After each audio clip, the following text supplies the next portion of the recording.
Fala, minha rapaziada! Sejam bem-vindos a mais um vídeo aqui no canal e nesse conteúdo, tudo que de mais importante aconteceu no noticiário do Internacional nesta quarta-feira, dia 26 de novembro de 2025. Tem muita informação importante, um jogo que interessa diretamente ao Inter na briga contra o rebaixamento acaba de terminar e o resultado não é nada bom. A gente vai falar sobre essa situação, o treinamento que aconteceu hoje no CT Parque Gigante e amanhã a finalização para o jogo contra o Vasco será finalizada pelo Internacional. Tem muito pra gente falar desse time que deve entrar em campo, comandado pelo Ramon Dias, contra o seu ex-clube, o Vasco da Gama, na sexta-feira. A gente tem que falar sobre Borré no River Plate. Que informação é essa que surgiu no exterior recentemente? A gente tem que falar sobre esse atraso do Inter com o seu CT das categorias de base. É mais uma vergonha da gestão Barcelos? O que aconteceu?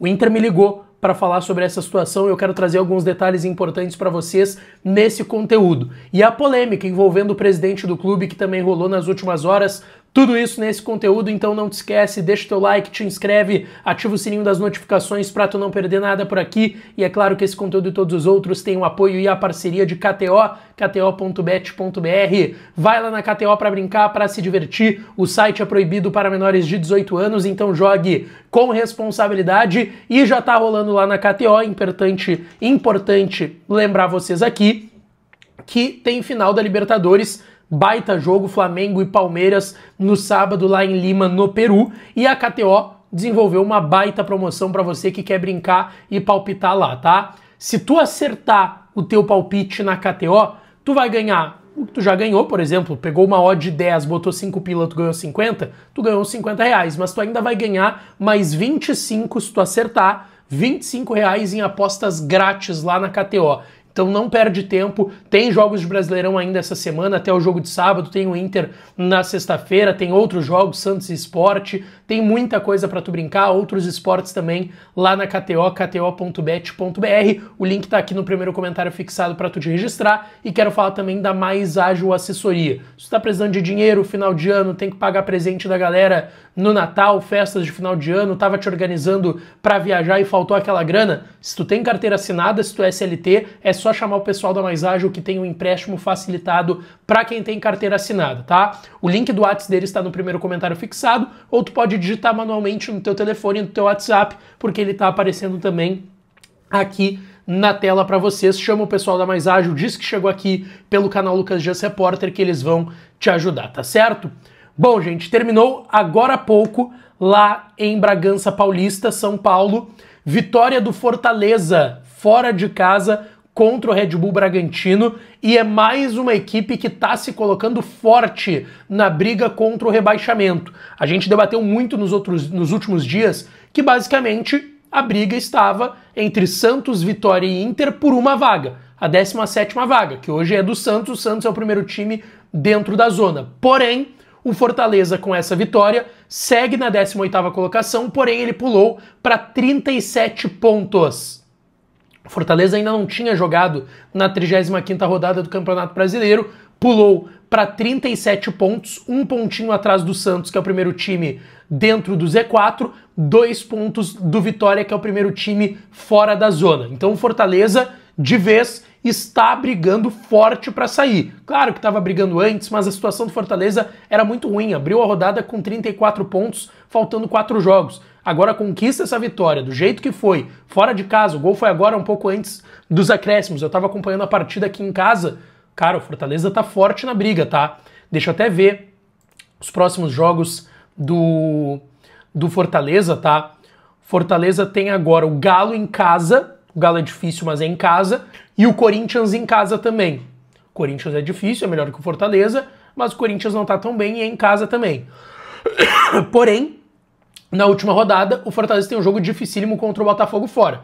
Eu acho que o Fortaleza vai cair, mas não dá para desconsiderar que eles entraram de vez nessa briga com essa vitória fora de casa contra a equipe do Bragantino, tá? Terminou agora lá 1-0 e o Fortaleza oficialmente na briga. O Inter é o 15º com 41 e tem o Vasco fora agora, depois tem o São Paulo, inclusive amanhã tô embarcando de manhã pro Rio, tá? Então a partir de amanhã, vídeos já diretamente do Rio de Janeiro para vocês aqui no canal. Bom, A tabela é essa, não tem o que fazer, o Inter precisa brigar para conseguir mais uma vitória e pelo menos dar uma respirada legal. Se o Inter venceu o Vasco sexta, não vou dizer que saiu da briga, mas praticamente, tá? Praticamente, só que tem que considerar que o Santos joga em casa contra o lanterna e pior time do campeonato, que é o Sport. Vamos aguardar, né? Vamos aguardar para ver. O Vitória tem o Mirassol. Esse jogo eu acho que interessa mais do que o Santos e Sport, porque a tendência é que o Santos vença. Esse Vitória e Mirassol no sábado à tarde é muito importante para a vida do Internacional, tá? E a gente vai aguardar. Bom, o Inter joga então sexta, lá no Rio de Janeiro, contra o Vasco da Gama. E tem 3 retornos: Luiz Otávio, Carboneiro e Tabata.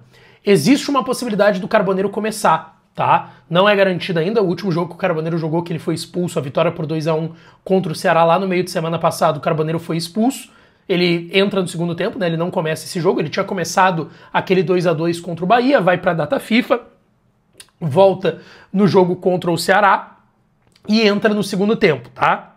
Mas existe uma chance. Se o Carboneiro entrar, tem 2 possibilidades. Sair um dos volantes do tripé, o Luiz Otávio, em tese, voltaria ao time titular e o Aguirre sairia da lateral para o Bruno Gomes e para a ala, para a lateral direita, aliás, e aí seria Luiz Otávio, Thiago Maia e Alan Rodrigues. Pode ser que um desses volantes saia para a entrada do Carboneiro, e aí seguiria jogando com o Borré lá na frente. Mas também tem a possibilidade de tirar o centroavante e jogar com uma dupla de ataque de Carboneiro e Vitinho, lá daquele jogo que foi tão bem contra o Botafogo, e que eu queria, confesso, falo aqui no canal, queria ver de novo essa dupla, Carboneiro e Vitinho. Foram muito bem naquele jogo contra o Botafogo. Deixa eu falar aqui sobre uma polêmica que envolve o presidente Barcelos nas últimas horas, mas antes lembrando para tu deixar o teu like no vídeo, tá? Te inscreve aqui no canal, é de graça, é só apertar o botãozinho do inscrever-se. Se tu tá me vendo pela TV agora, pelo computador, tablet, notebook, pelo celular, é de graça, é só apertar o botãozinho do inscrever-se, tu dá uma força enorme, já somos mais de 100 mil inscritos, então te inscreve e dá essa força, tá? Bom, o presidente Barcelos iria conceder hoje uma palestra em São Paulo, num evento da Summit CBF Academy, tá? Que envolveu vários palestrantes de outros clubes. O presidente Samir Chaud, presidente da CBF, estava presente. Perdão. O técnico da seleção brasileira, o italiano Carlo Ancelotti, também estava presente.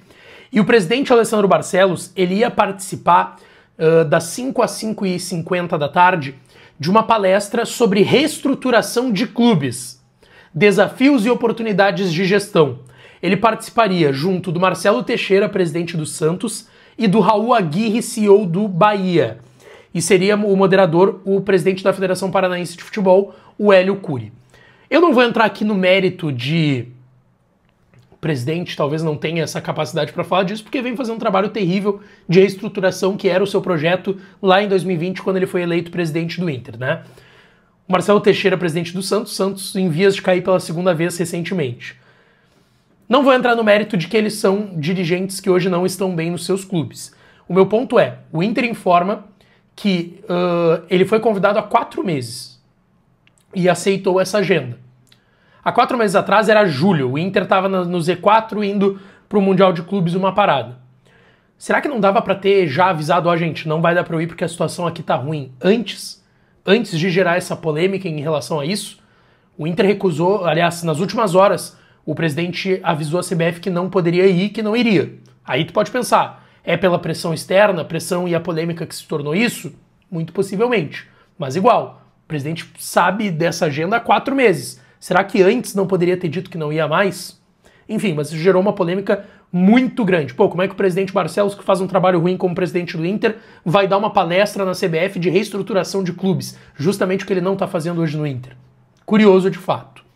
Outra situação que gerou polêmica nas últimas horas, tá? CT de Alvorada, Vaguinha, lá na RBS, trouxe uma informação de que o Inter estava devendo ao proprietário do CT de Alvorada, é importante colocar isso, o CT de Alvorada é o CT Morada dos Quero-Queros, onde a base do Inter treina, por vezes joga ali naquele estádio do CT de Alvorada, e o Inter aluga aquele espaço, tá? O Inter tem uma boa relação com o proprietário, pelo que eu ouvi, e o Vaguinha trouxe a informação de que o Inter estava devendo a esse proprietário várias parcelas do aluguel. O Internacional me procurou hoje à tarde para tratar desse assunto, tá? E eu tô trazendo aqui a versão do Inter. o que eu ouvi por parte dessa pessoa que me ligou do Internacional? Que o Inter deve para o proprietário do CT de Alvorada não é do aluguel recente. O que acontece?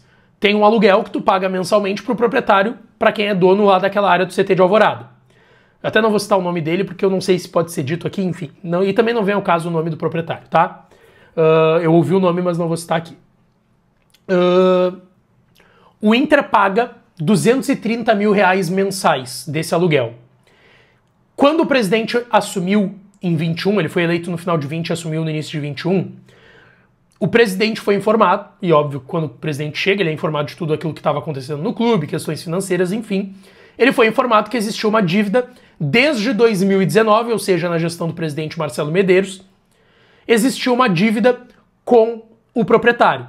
E que o Inter estava devendo meses, muitos meses, desse valor de 230 mil, que é o valor de locação lá do aluguel do CT Morada dos Quero-Queros em Alvorada.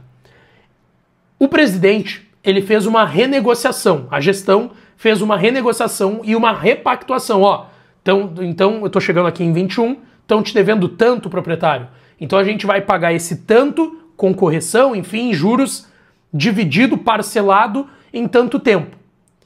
E o Inter já tinha pago mais de 50%, mais da metade desse valor. E aí, desde as enchentes no ano passado, o Inter passou a não pagar mais esse valor da repactuação. Ou seja, o Inter pagava 2 boletos no início do mês. Um boleto do seu aluguel, 230 mil, e pagava um boleto da repactuação, da renegociação dessa dívida do CT de Alvorada, tá? Então, fizeram questão de me deixar claro que essa dívida é lá de 19, que foi repactuada, que estava sendo paga desde 21, quando foi renegociada, até 24, e aí por conta de fluxo de caixa, enchentes, esse valor parou de ser pago. Esse é o ponto, mas a dívida existe. É uma dívida recente de agora? Não. É uma dívida que vem lá de 19, que foi renegociada, que estava sendo paga, mas que, por essa gestão, deixou de ser paga no meio do ano passado. Esse é o ponto, foi isso que me ligaram do Inter para esclarecer, tá? A outra questão que eu quero falar aqui com vocês. Borré. Uma informação que veio da Colômbia, onde é a nacionalidade do Rafael Borré, onde ele jogou por anos no Deportivo Cali antes de ascender para o futebol. A informação da Rádio Caracol, que é o principal veículo que tem lá na Colômbia, é de que o River Plate está se mexendo para fazer uma proposta para tirar o Borré do Internacional. O Borré ainda tem contrato com o Inter até dezembro de 28, tá? O Inter não trabalha hoje com uma negociação do Borré, mas sabe que, primeiro, nem terminou de pagar o Borré, 7 milhões de euros, 6 milhões, mas com tudo que tinha de metas e questões de juro, imposto, daria tudo 7 milhões, tá? O bruto 7 milhões que tem que pagar. O Inter já começou a pagar, mas ainda não terminou, é um valor bem parcelado, em suaves mesmo prestações, e o Inter entende que até agora o Borré não mostrou a que veio. O Borré tem só nesse ano de 25, 44 jogos com a camisa do Inter, 4 assistências e 8 gols, bem aquém daquilo que se esperava desse investimento que o Inter fez no ano passado, já está com 30 anos.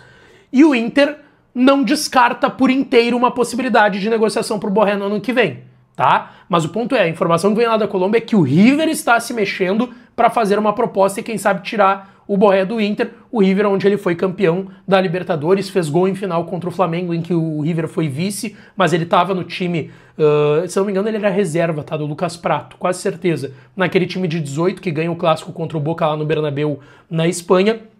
E agora a informação que vem de lá é que o River deve liberar o Miguel Borja, que é um atacante que custa muito pro River. O River tá num ano terrível, tá? Nem classificou no Campeonato Argentino pra fase final. E eles devem liberar o Borré pra próxima temporada e tentar trazer e tirar o Rafael Borré do Internacional. Até o momento, pelo que eu conversei com pessoas do Inter, é garantido. O Inter não recebeu nada oficial, mas existe essa possibilidade, pelo que trazem por lá, de que o Borré receba uma oferta do River Plate, tá? Deixa o teu like no vídeo, te inscreve, ativa o sininho que eu volto para falar mais do Colorado por aqui. Um beijão, um abraço e até a próxima.